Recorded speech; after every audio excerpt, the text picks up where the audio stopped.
Hey, y'all, I'm Shane Sams, the host of the Membership Masters podcast. I'm a self-employed, location-independent online entrepreneur, and I have built multiple million-dollar memberships of my own. I've helped thousands of people just like you start, build, and grow membership sites. I started this podcast to help online business owners just like you create incredible membership subscriptions and take their business to the next level. Each episode, I interview some of the most successful online entrepreneurs in the world, experts in marketing, branding, sales, and retention. Today's show is going to be a great one. My guest today is Natalie Gingrich. Natalie Gingrich is a specialist in online business operation and team building. Natalie is not only a personal friend of me and Jocelyn, but we actually worked together for years building up the business now known as Flipped Lifestyle. On today's podcast, Natalie is going to teach you everything that she knows about operations and team building. We're going to talk about breaking free from those money mindset issues that are holding you back from going to the next level. Natalie is going to teach you 7 areas of your business and your team that you must understand, focus on, and strategize if you're going to take your membership to the next level. And we're going to talk about the one thing that every business owner must give to their team if they want to be successful. I had an amazing time talking to my good friend, Natalie Gingrich, today, and I know that you are going to learn as much as I did too. But before we get started, I've got one question to ask. Are you ready to become a membership master today? Let's go.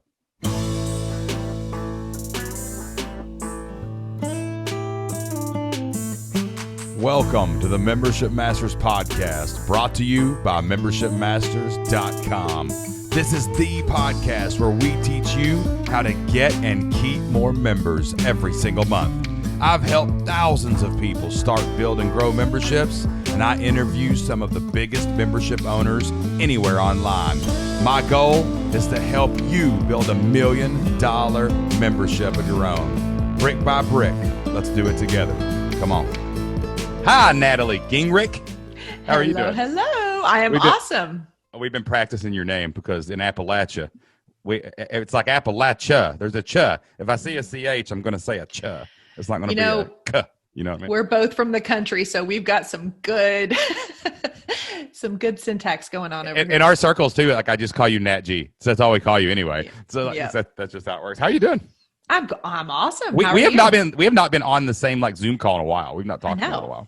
I know. I feel like I'm always following you, and I see your Facebook, and I listen to the podcast. So I feel like we're tight friends, and I know we are in real life, but I feel like I've been connected anyway. Because isn't that the weirdest? Like, because like you've been to our house, like we've been in the same place. You and Jocelyn talk on Voxer all the time, and like and God knows how many times we have talked on Zoom or something else. But then like even when you're not together, especially in 2020 where everything's online, like. Man, it's like you know what's going on. Even when you talk, it's like you never didn't talk because you kind of see each other's Facebook feeds. Isn't that bizarre? Yep. It's like a sign of the times, though, right? And before I got into this online world, like that wasn't a thing. It was only like 2-dimensional, right? Like you only knew your circle of people because you texted them or you saw them in person. And now it's like I've expanded the number of people that I see and that fill up my head every single day. And I think that's amazing. It can be very overwhelming sometimes. Like this morning, so I'm in this one Facebook group because I joined this group called the Dream 100 by Dana Derricks. And if anybody's not following Dana Derricks, you need to look that dude up if you want to grow your business. But I'm in this group, and this guy I met today was like, I joined your community. I listened to your podcast. I'm like, cool, come over here. And then this other guy in the community who I kind of talked to on the side about stock investing. Like he sent me a message this morning. He's like, I'm already up 1.08% this morning, man. What are you doing, man? And I'm like, I don't know, man. And then like, do you know Azul? You know Azul? Oh, for sure. Oh yeah. Sure. Like Azul sends me a Voxer, and me and him are having this conversation, and like, it's 11 o'clock, and I feel like I've talked to 42 people. Like 10 years ago, I didn't know 42 people. Right. So yep. And if you're an extrovert, like this is our jam. This is our jam, man. Although I think I get on Jocelyn's nerves about every day since they invented Facebook. That's how it works. You look great. You're like all dressed up and professional looking, and I'm sitting here in my like old man sweater that I bought from Walgreens for $9. So just saying, you're looking snazzy this morning. You're looking good. I got lots of calls today. Yeah. Are you in Where are you at now? Where are you at? Yep. San Antonio. So what time is it there? We're like 2 hours difference, aren't we? Nope, 1. 10 o'clock. 10 o'clock. Okay, not bad. We're just getting started. All right, so let's back up here. And this is my random podcast where I get to do whatever I want. And Jocelyn Don't you love that? On my railroad tracks, right? All right. So we talked. All right, so getting into the online business world. So you said that a minute ago. Now we've worked together. Just want to let everybody know that. Like we actually literally worked together for a few years. But like, how did you get into the online world? And like, what was your background like before that? Like, what did you do then? And then we'll go down the ops rabbit hole. Yeah. So I started, actually when I turn around and connect the dots, it's wild, but it all makes sense to me. I went to school for nursing. And so my very first you may not have even know that. He just gave I did not know that. I just went shocked. I was like, nursing? I was not seeing that coming. I didn't know that. Yes. So I went to school for nursing and then I went on and I got a master's degree in a specific kind of nursing. And so, again, you're going to start to see the threads of both service as well as just really in the search of excellence and learning and development continuously. So I got a master's degree in cardiac rehab, and I worked in that field for like about 6 years. And that's the same time that my husband was getting his further education. And so we moved all over, which was awesome for us. And at the same time, I was like, I don't really know if I'm going to I love nursing. Like I love taking care of people. That is something that is a theme throughout my entire life. I love it. But there's a lot of bureaucracy and there was a ceiling. And I was one of those people that was always just like pressing, like how am I going to do this? So then I started looking at hospital management and I was like, then I've got to stay in the hospital and I'm still dealing with doctors and blah, blah, blah. So, anyway, while my husband was getting his PhD, I started teaching at the college and nursing. And the teaching thing opened up my mind. Like I was like, whoa, like I was really young. And at the time I think I was 23 to 25. And so it was difficult to teach, to gain the authority of people that were my peers, like the same age as myself. And so that was an obstacle. And then we ended up moving because of my husband's job. We moved back to Texas. I'm originally from Texas. So we moved back to Texas and to do the same nursing job that I had spent, catch this, Shane, $180,000 is what I graduated college. Ouch. I know. Oh my gosh. That was it's like I felt that in my chin. Mm-hmm. Oh my goodness. Mm-hmm. Great. Did you pay as you go or did you take out loans? Oh no, we had to take out loans. Like we had nothing. I mean, I didn't come from, obviously if I'm graduating with $180,000 in debt, my family wasn't able to help me. So yeah, right. Oh my gosh, man. Yeah. That is brutal. Oh, yeah. Imagine marrying somebody who has zero debt and went to college completely paid and all of that. So he's like, whoa, I was a big That's love right there, Nat.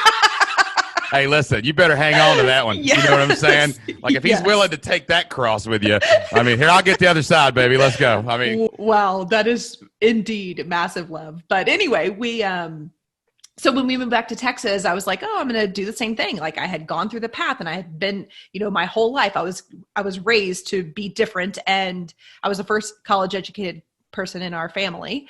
And so I was like, yeah, I'm going to do that. Like I've already got this nursing degree. I'm going to follow this forever. Like I'm going to be a lifer in the hospital and I'm going to figure out how to be the best person in the hospital. I'm going to figure out how to run the hospital, blah, blah, blah. So came back to Texas and oh my goodness, I had no idea. I was too young to know. And I just didn't have the life experience at this point, but Medicare rules are different from state to state. So all of the states that I had been working in had a different code of Medicare than Texas. And so I get here, the way that Medicare, we don't need to do this whole lesson here, but basically what I was getting paid in Colorado and Wisconsin was about $45 an hour, which at 20 years old was freaking amazing. And I thought I had won the lottery. Coming off of like restaurant jobs, like I felt like this is legit. Right. Even teaching, I was getting like pennies on the hour for what I was contributing, but I loved the service of it. So moved back to Texas. That same exact job was between $14 and $17 an hour. Now I know Texas is cheaper than these other states, but not that much cheaper. Good Lord. I had $180,000 in debt, Shane. I could not continue, we were paying over $1,000 a month in the, Do you know how many hours at $45 an hour it would take to pay off it would take 4,000 hours to pay off $180,000 before you broke even. Like, that's wild, you know? Before the interest. I know. Don't I mean, forget. it's like, gosh, man, jeez, it's crazy. Yeah. So quickly I was like, well, that's not going to work. And I just went on this internal search of just trying to find, I was like, maybe I'll go back to teaching. Maybe I'll go back to school. And then I have this logical husband who's like, please no more school. Like, we can't afford it. We don't need more debt. And you have everything that it takes to find something. And so I grew up in an entrepreneurial family, and I've always kind of been that, like I said, just that constant development was really important to me. So I got quote unquote ballsy, and I was like, I'm just going to start applying to roles that don't fit my resume. I'm just going to see how this works. And I am in San Antonio. I went and applied at all of the major corporations. We have about 6, now 8 large companies that are headquartered out of San Antonio. So I went and applied. I just literally just started stalking their job postings. At this point, I did not have any idea that I would ever become my own boss or lead my own business, but I could see myself being the boss in somebody else's business. And so this is kind of where the operations theme starts to come in. So I started applying for things that I was not qualified for. I knew I was going to have and face lots of rejection. Of course, I knew all of that. And I knew I was going to get a lot more no's than I was going to get yeses. But I applied for everything that I could even stretch to be applicable for my loves, my passion, my skill set, anything. So I ended up getting into human resources at a Fortune 150 company here in San Antonio. And I was completely blown away by the opportunity. What industry? What industry was it? Insurance and finance. Which, see, it's so weird though, because like that makes sense. I mean, there's an adjacent relationship between money, of course, and hospitals and finance and insurance. And like, there's, even though you don't have that experience or whatever, but like, you don't have to just ride the railroad track. You can pivot and you can jump on another train, go in another direction, I specifically remember in that interview, the interview that ended up landing me the job, I remember talking to them about how I had to sell them on bridging the gap of my past experience to how it would be, why my skill set, like getting away from the resume mentality, which we could have a whole nother podcast on that. But it's like, yeah, I know you see this on my resume, but here's me. Like, look at me for me. Like, I promise you, I can do all these things in so many different places inside of this business, but I don't know inside of this little square that you guys have, but just see me for me and let me, and I promise you, your gamble will be good. I'll make good on it. I ended up coming in, and as I came in, I did a lot of vendor management inside of human resources. So I managed their daycare. Like, this is a huge company with 36,000 employees. And so I managed their daycare contracts, their fitness center contracts, their health clinic contracts. There's a bridge. There's a bridge. Yes. And from the outside looking in, Shane, I had no idea they had 7 doctors on staff that ran a clinic. You don't know that when you're looking, I mean, especially at my age, I would have never thought that at that point that there would be a need or a reason to have clinics inside of a business. But that happens. So I ended up coming in managing about 11 of their contracts. I stayed in that role for quite a while, ended up moving, being asked to move into a project management, just those natural skill sets that I always had, literally God-given skills that I had from, I can remember back to the age of 8 and I've done plenty of work on this, but those leadership skills, those project management skills, which of course we would have never called them that when we were growing up. People usually call them bossy.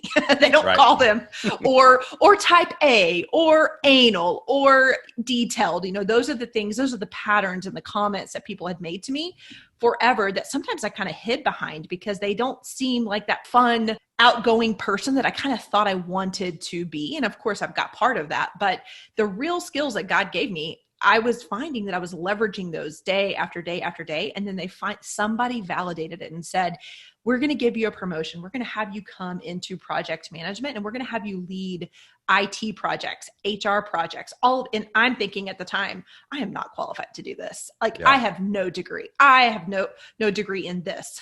Granted, we got lots of degrees, but nothing in project management. So I got over there, was quickly, really, I was really prized in that role. And it was a real unexpected win or success for me, because I never even expected to be in this role ever. Like, I could have never planned it.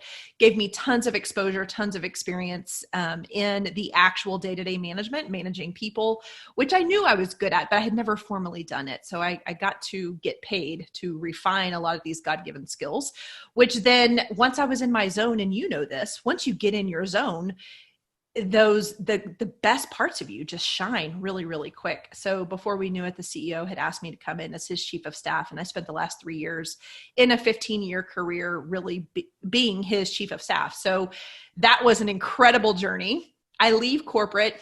He ended up retiring. And as it happens, that it's just like the presidency. When the new president comes in, they bring their whole staff. Right. They flip everybody out. Bye. Yeah, see y'all later. You're an appointee. You're not hired. You're goodbye. Don't let the door great thing is they loved me. Like, I had never had anything but great, reviews and everything. And so they were trying to find me all these places in the company. And I remember, and this was very different for me because our family is pretty risk averse. I never considered myself being an entrepreneur. We like stability and we like consistency in this house, right? That's how I had conditioned myself. And that's what corporate did to me. I love corporate. I love that I was able to get paid to refine myself in corporate. But at this point, when the leader was leaving and I was looking around for jobs, I was like, I'm not going to be desperate for positions. And I remember coming home and telling my husband, who's Jess, you guys, we'll just be on first name basis here. But I remember telling Jess, like, what would you think about me leaving?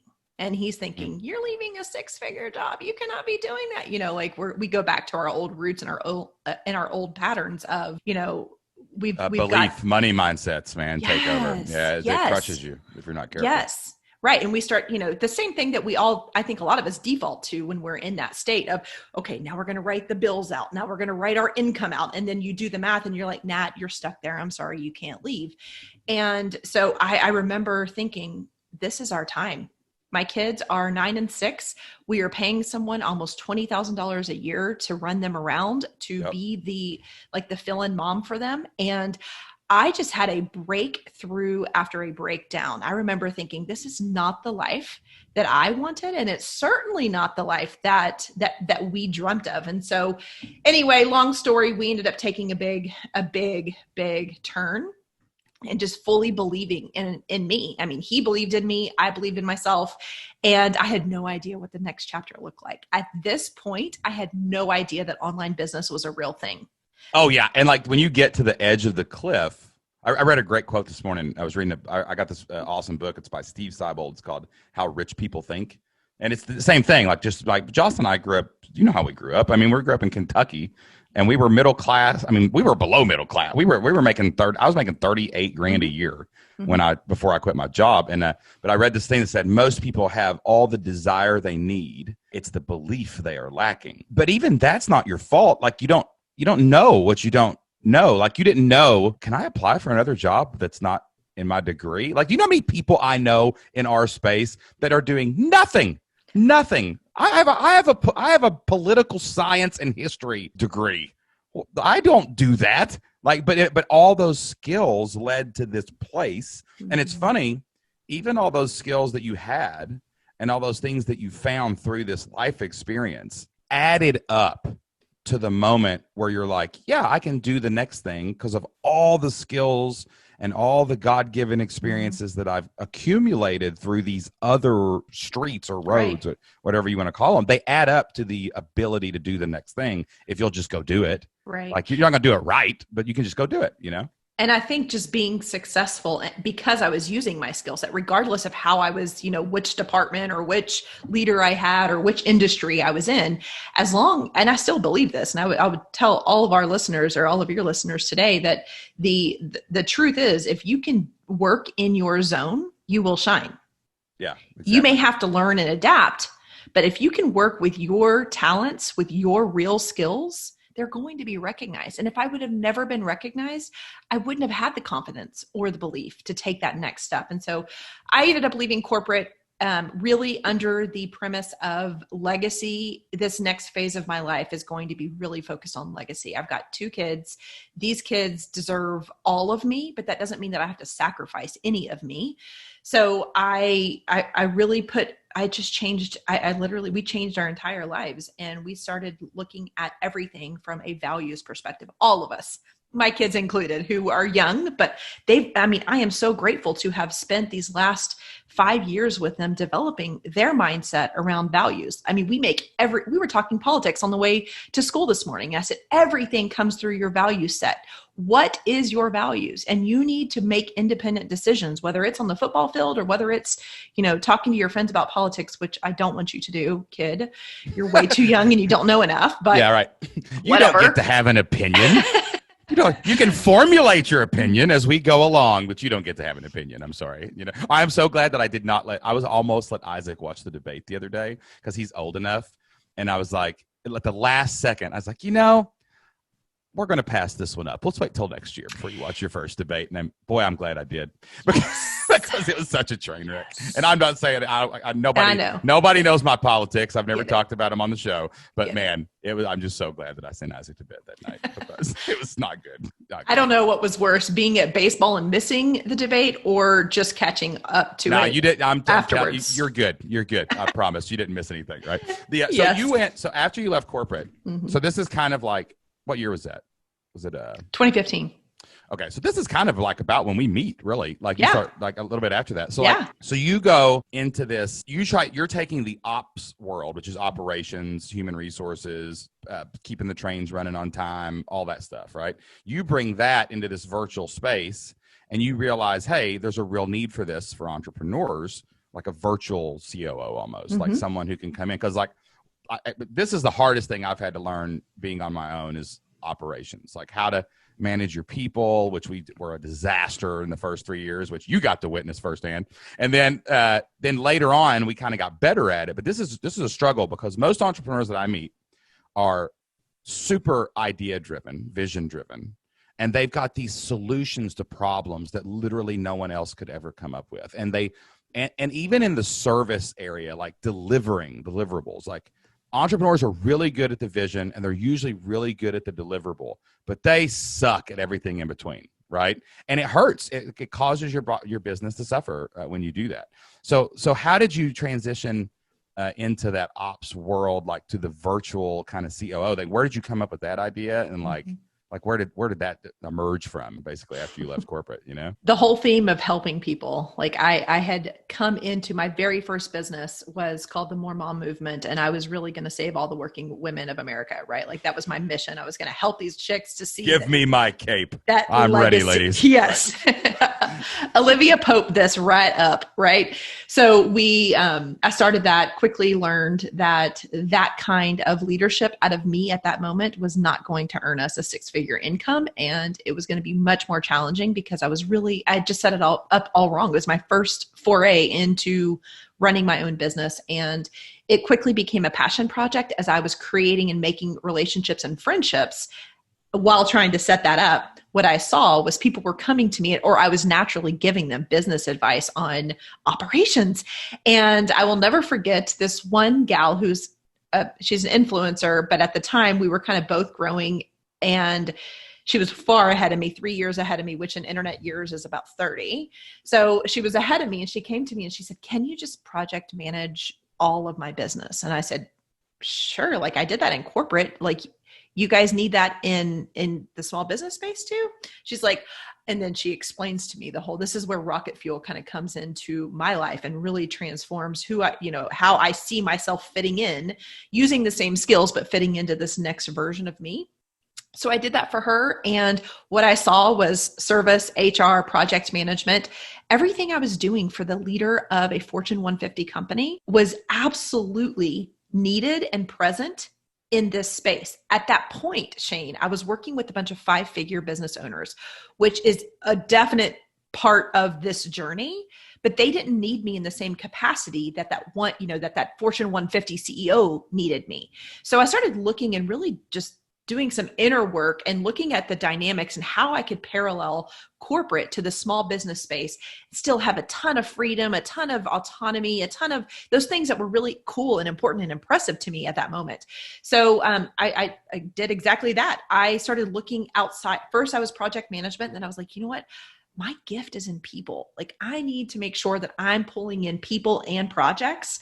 Of course, my default is process, and that's how I can really do well with those other two areas in projects and people. So I just combined all of those together, and I was like, I am in operations, and in corporate, operations looks very different. Corporate, government, military, banking, operations it's not very, very different. It's still people, finance, projects, that kind of thing. But a lot of times you're talking about supply chain. Well, in our line of business today, we're not talking about a lot of supply chain. We're not delivering. We're not delivering in that same way. Yeah, but I don't need someone to build my course in China.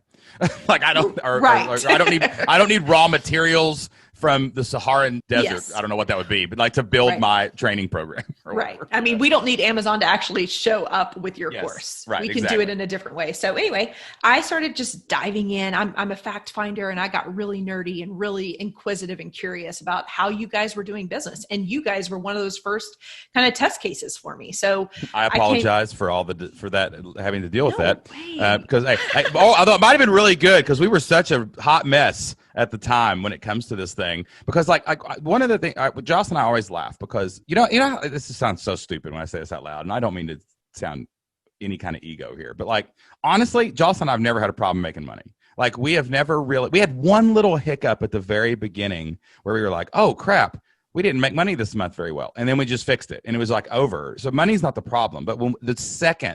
Our greatest disaster in our business was the first year we tried to hire people, and we tried to put that operations hat on, and we realized we had to like give and take and manage the times of people and how we were working together and making sure that everybody was getting to the finish line at the same time in our company. And it was like the biggest struggle of our life, which is hilarious because I used to run a football program like that the whole job is making practice run on time and making sure you got everything installed by Friday. And like Jocelyn was an elementary librarian for 500 kids, right? You know, but man, it was a different animal in the world where you had to pay people, you know, and it was chaos when we first started it, you know? Yeah. Oh, I totally get it. And I will say that you may feel embarrassed about what that looked like then, but all of us have that. I have that in my own business. I've already gone through those growing pains and the man, I can look back and be like, gosh, like I do this. I feel like an imposter. I've got my own mess of people that happen, because this is the two things I always say: people and technology, we need them in our business, but they all break. Both of them break. Like you cannot expect perfection from either of those things. I think it's so hard to measure it is the reason it feels okay. So most of the people that probably listen to this are either pursuing a high level membership, and I assume that everyone here wants a 6 or 7 figure membership within the next 3 to 5 years, right? Like that's just what you're going toward. And it's funny because all the other check marks in our businesses have really definitive things. Like if you do a launch, you make $100,000, you know, you made $100,000. If you go out and do a launch, you get 1,000 members, whatever. Like there's these measurable things, and it's almost like you can kind of figure out the puzzle, but the variables are so wide when you start getting more people and more tech involved. It's really easy to drop one of the plates that you're spinning if you don't have some kind of system. And I think that's where a lot of business owners fail. Like they'll launch, they'll get 100 members, they'll get 100 clients, they'll get whatever. And where the biggest plateau comes from is figuring out how to put all the other pieces together when you're no longer a solopreneur, right? Yep. There are 7 different parts of business, and I don't have to teach you guys about those, but the reality is in corporate, you've got 7 large leaders, 7 leaders that are like mini CEOs. We're trying to emulate that in our small businesses. And hold on now. There's no time limit here. You tell me these 7 things, Natalie. You're holding out. All right. So what are these different, or maybe some of them that we really need to worry about as online business owners, but like what are financial stability? Okay. I'm taking notes here, by the way, too. Good. Yeah. Financial stability, visibility. It's that cash flow, financial stability? It means a lot of things. It's what you need in your business for it to be financially viable as well as, so we look at everything from your revenue to your how legally protected or how protected your business is. So that's where legal comes in. It also has, since we're running small businesses, and I know you guys personally, and I think that everyone that's listening today, there's a part of this that, yes, we need to fill in the gaps, but we also, if we want that 6 and 7 figure membership site, we need to start thinking about our future. So what is our retirement? How is this going to, we can't stop saving for retirement just because we become entrepreneurs. Like, we've got to figure out how to do all of that. So it's literally taking care of you financially. Okay. As well as setting revenue goals and product pricing and all of that. So financial stability. It's not just, I sold something today. It's, okay, is this business going to be here in a year? Yes. Right. Yes. Yeah. Yes. Insurance, all that kind of stuff. All right. So financial stability. So financial stability, visibility. How are people finding out about you? Okay. Product creation or innovation. Ooh, that's interesting. Okay. So I think we all, this is your offers. Like this is. Yeah. We're all into creation at the beginning, but then we get something that works and we kind of forget, are you innovating? Are you changing? Are you doing something different? Right? Yeah. Like that's a good one. I mean, how many evolutions have we both had in our own businesses? Oh dear Lord. Like it's actually happening. I swear it's happening quarterly now. Like you got to change every quarter to be relevant, Yep. Yep. I love it too. I mean, what a gift. Oh yeah. It's fun. that we can do that. You never get bored in this game. You shouldn't. No. No. So product creation and innovation. Team growth. What does your team look like? Okay. Operations. So that's the management of the thing, the operations basically. Operations is like processes, procedures, what's broken in your business, what needs to be automated, what do we need a standard operating procedure for? Like it's really the nerdy stuff that nobody likes to do, but a very small segment of the world, and I would be your person. Right, exactly. And like these also too, like it doesn't sound like this is necessarily an order of things. It's more like these are all important. Like this is like a giant Venn diagram where everything has an equal circle. This is what makes businesses sustainable. When you can balance all of these, this is next level. This is how Amazon went from tiny to big. It's how Nordstrom, if you're a nerd and you like to study businesses that have made it and have been successful, I mean, this is how they make it. They find capable leaders, and at the beginning of business like us, we're going to carry 5, 6, or 7 of these strategic objectives. And then as we get more revenue and more profit in our business, we're going to start pulling away and hiring a marketing manager, marketing director, or whatever that may be, a CFO. We're going to start hiring all of those things out.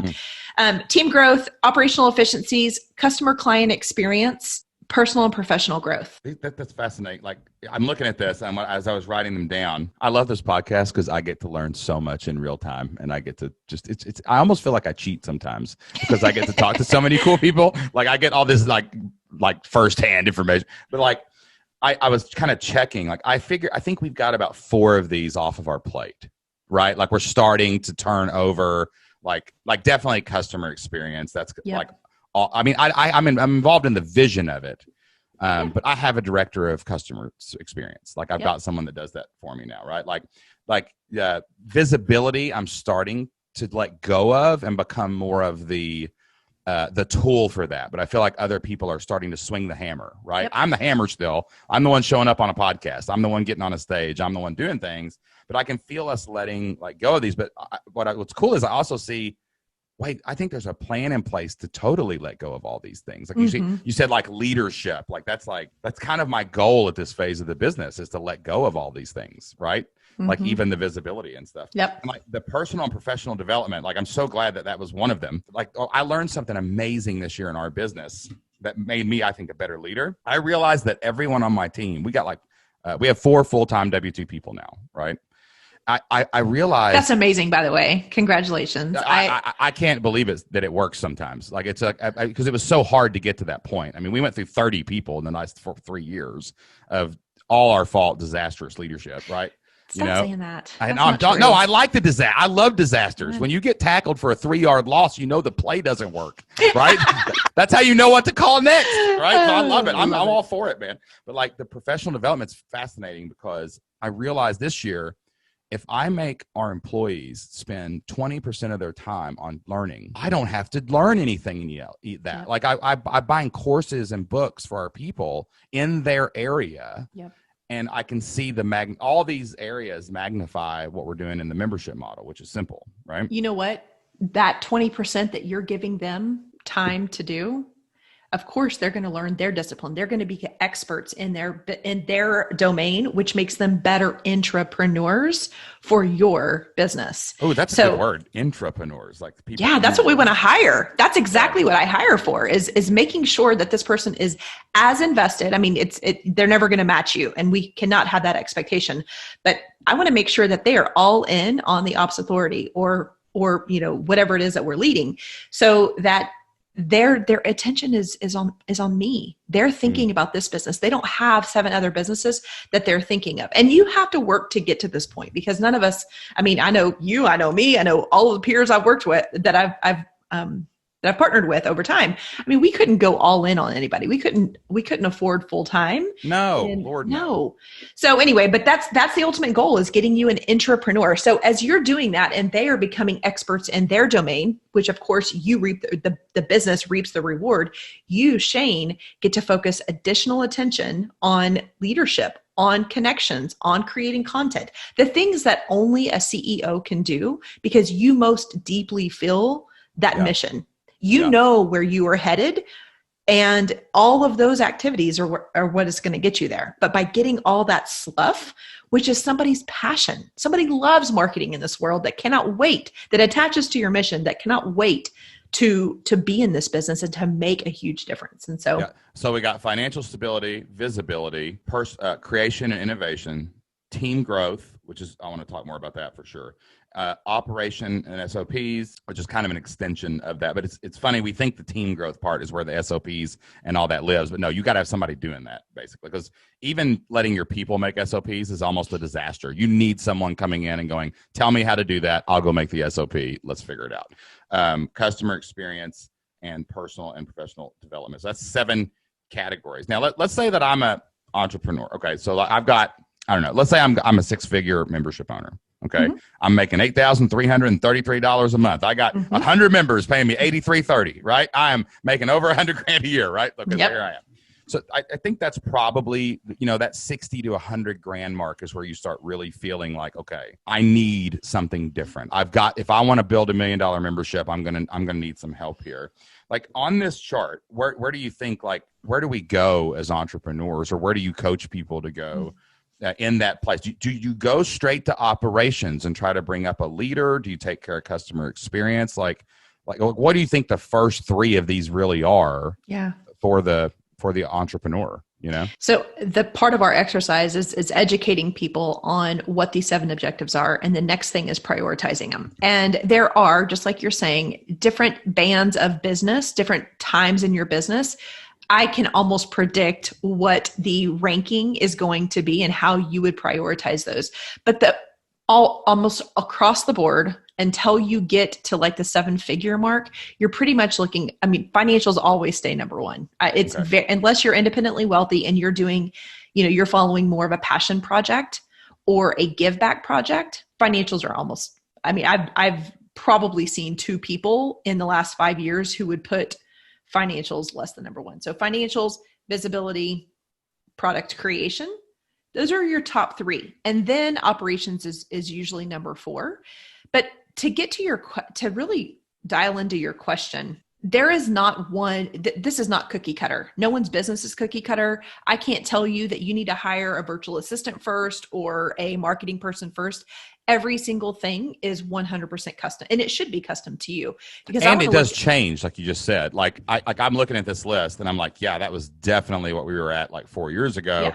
Yeah. But right now, visibility is still up there, but product creation is completely off the table. Exactly. Like our product converts, and it's amazing. So it's like now that's totally operations and team right now for us. It just it's all important. I mean, I'm not saying we're not going to innovate, but like, it changes over time, Oh, and it changes every quarter. I have business owners go back to this every single quarter. They don't drastically change quarter over quarter, but annually they definitely will change. And it's all about, I mean, even there's a lot of businesses, you and I both know this. There's a lot of businesses that were really hit very, very hard during this pandemic. And so that can make them change their strategic objective prioritization like super, like overnight, right? Yeah. They can't change. They can't wait till next year to start marketing. They can't wait.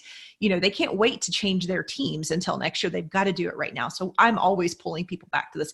Even when people come to me and they're experiencing like challenges, I'm like, go back to your strategic objectives. Where are you putting your time? If you ranked visibility at number 2, why are you spending all this time in refining operations? That's a delay. Like, you've got to make sure that you're in integrity with how you prioritize this stuff. And so, but I want to share something here. The way that, like, if I were coming in and talking to you about, who you need next in your business, there are 2 different sides. I call them the front side and the back side of business. The front side is all your marketing. It's your lead gen, it's your attraction. And then the back side is your fulfillment. What keeps the train on the tracks? Happy customers. So what do we need to do? Operations sits in the back end, marketing sits in the front end. And Shane specifically, and the majority of entrepreneurs that come to me, when you're just making your first investment in growing your team, you are probably going to hold on. And this is not, I should not project this, but I know Shane specifically, and you guys do too. So he would hold on to marketing. If he could only hire one person, he's going to bring in that technical person, or he may consider bringing in a graphic designer, a copywriter, someone to run the membership, someone to customer service. Those are all operational roles. He's going to be looking at the backside of business because his strength, his natural ability is in the front part. He can talk, he can attract, he can hop on lives, he can create podcasts, he can create content. Now, if you guys know Jocelyn, she would be the exact opposite. And Jocelyn's a lot like me, because our skills, our natural abilities are in the back end. And so we want to find somebody. In my business, the very first hire I made was in that marketing place. I knew I wasn't confident there. And even if I faked it, it was not going to be super, super natural for me. So we've had someone on our team for 4 years who has been in that marketing space to make sure that I show up and I grow, because I have a block. But my gift is also in back end, right? Like, I've never hired a virtual assistant. I don't need an assistant. I'm the best one that I'll ever have. Right, exactly. You do keep the train on time. That is what you do. I run the trains around here. Right. So, you have to know yourself. Like, who do you hire next? You really are looking at where your competencies are, and think front of the house, back of the house, or front side, back side. Know your strength and hire to your weakness. Yeah. And I think that what's interesting is, as we've, this is a higher level, probably business thing, but man, I wish someone had taught me this. Well, they did kind of mention it, but I didn't believe it a long time ago. Jocelyn and I were talking to this guy one day when we were about to sell elementarylibrarian.com. And did I meet you? Did we work together before or after we sold it? Was it right after? Right then. Right then. Right. Which was amazing. It was one of the best things we've ever done in our life. I mean, the reason we went down that rabbit hole was we were in a conversation with someone one time, and Jocelyn was like, this is my baby. I don't think anyone else can run it. Blah, blah. I'm a librarian. And basically he's like, that's BS, except he was more colorful. And he said, everyone's replaceable, even you, the owner of the company. And I believed it at the time. I think we believed it for Elementary Librarian and our education stuff, but I didn't believe it maybe for Flip Lifestyle or even here for Membership Masters. But the more I look, like these 7 things, when I see the number 1, I think is probably never something I don't know if I would ever let go of unless I was totally out. Like, I might hire a CEO that's responsible for financial stability, right? And that might happen someday for sure. I'm sure someone can do it better than me. But like a buddy of mine, his name's Brian Harris. He always says the number 1 goal, the number 1 job of the owner of the company is to not run out of money. Yep. That's your number 1 goal. Every day, I check money every day. I never take my eye off of it. We got to never run out, and don't run out of money, But like, I've even thought about all these things that you said, like financial stability. Somebody else could do that better than me. Visibility. I'm good at it, but somebody could do that better than me. Product creation and innovation. I don't know. I'm going to run out of ideas eventually. No, you're not. And we're starting to even look at this like, maybe not. I'm an ideas guy. But like, if we start going through, 1 through 7 of these, I'm even thinking about like, how do I completely get out of the way and hire the best human to lead that part of our team? And our vision statement for the next 3 years, or the next 6 years, even looks at how does Shane and Jocelyn not host Flip Lifestyles podcast? How does Shane not host Membership Masters? How do we add 5 other podcasts with 5 other hosts that are better than us at this, right? And, it's funny. You know what, Shane? Yeah. That idea right there, like you share that, and an operations person, just as you share that, like this is news to me. But the difference in our brain, you come up with the ideas, and as you're sharing that idea with me, I am literally compartmentalizing. I'm excited. I'm like, oh, Shane, call me. Like I'm gonna. Like, how do we make that work? Basically, right? Yeah. You're it's like I dumped all the puzzles out, and I'm like, I think this is the picture. I sketched it. Can we put these pieces together? But like as an owner of a business or membership, you got to think bigger. You can make a living. You can make a living thinking small. And that thinking small is not bad sometimes, guys, but like if you really want to go to the next level, you've got to take some of your thought processes in your business and your operations and figure out what would it look like if I had $1 million membership or a $10 million membership. And you got to have a plan for it. You can't cast the vision and get the result. That's right. Yeah. So like all this stuff makes, it's stuff I've never thought about when we probably for the first 500 people we sold a membership to, Yeah, of course. At that point, it was about startup, and startup looks very different than leader up or scale up. So what do you think is do you think people need to look that far ahead with their operations? Mm-hmm. Like from day one of hiring the first person, or even before they're ready to hire? Like, do you need to have a vision of what your team's going to look like, or in these 7 areas? Or I don't really care about them defining what their team looks like, because they probably don't know yet. But what I do want, what's the most important thing, way before this, the step before talking about strategic objectives, is really to understand what your mission is, which that's pretty clear to us. What do we do? Who do we serve? Why do we do it? But the next thing is the vision. So where do you see your business 3 to 5 years from now? And to be really honest, and not to have like gender roles here, but females have a really hard time of looking. Basically, males have an easier time of looking further in time. I, a female, tend to work more heavily in the operations space, but we can see and we feel comfortable stretching ourselves to like 6 to 12 months. And I'm making a big generalization here, so stick with me and don't throw darts at me, all you women out there who are listening. But throw the darts. Don't apologize. It's true. Come on. I mean, it's the way God wired us, right? Like we're nurturers. Right. If it's it may be 51% true, 49% true, and there's always outliers. But here we go. But I see, like it's hard for me to see my life more than a year from now. And I've had to work and be diligent and be coachable and be open to really trusting, because it's all control. Like the reason I can't look past that is control. Whereas a lot of the male visionaries that I get to work with, they'll tell me what their 10-year vision is. And of course, there's a few women who can do the same thing, but that's where all of my work comes in. If you're looking to hire an operator, you are doing them a disservice if you can't paint a vision. And I don't care if your vision's 1 year or 10 years. I have to know where you're going. Where you're going, then you release that vision to me. And now I can start putting those puzzle pieces together. I can start looking at what your organization is going to look like to hit that 5-year vision. And it's a guess. Like there's not a prescription for it. It's a guess. Shane says, I want to do this in the next 5 years. And I say, okay, Shane, here's what your organization is going to look like. Here's what it looks like today. Let's start reverse engineering this so that we're always working towards what success looks at 5 years from now. We shortcut ourselves and we get desperate, we get overwhelmed, and we will hire for the silliest needs, right? We will hire for something that I feel your pain. Yeah, I feel this. I've done this myself, right? I don't have any time to create a slide deck. I'm going to go on Upwork or Fiverr and I'm going to hire somebody to do that.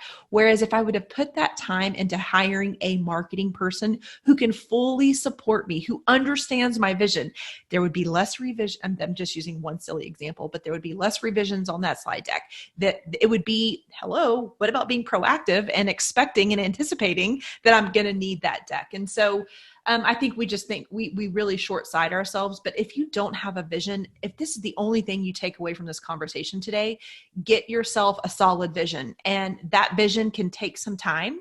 It's not one of those things where you're like, okay, my 30 minutes is up. Let's start talking about vision. It's one of those things that you really have to trust yourself and dream into, think about, pray about, meditate about. Hold on. Let me show you something here. Check this out.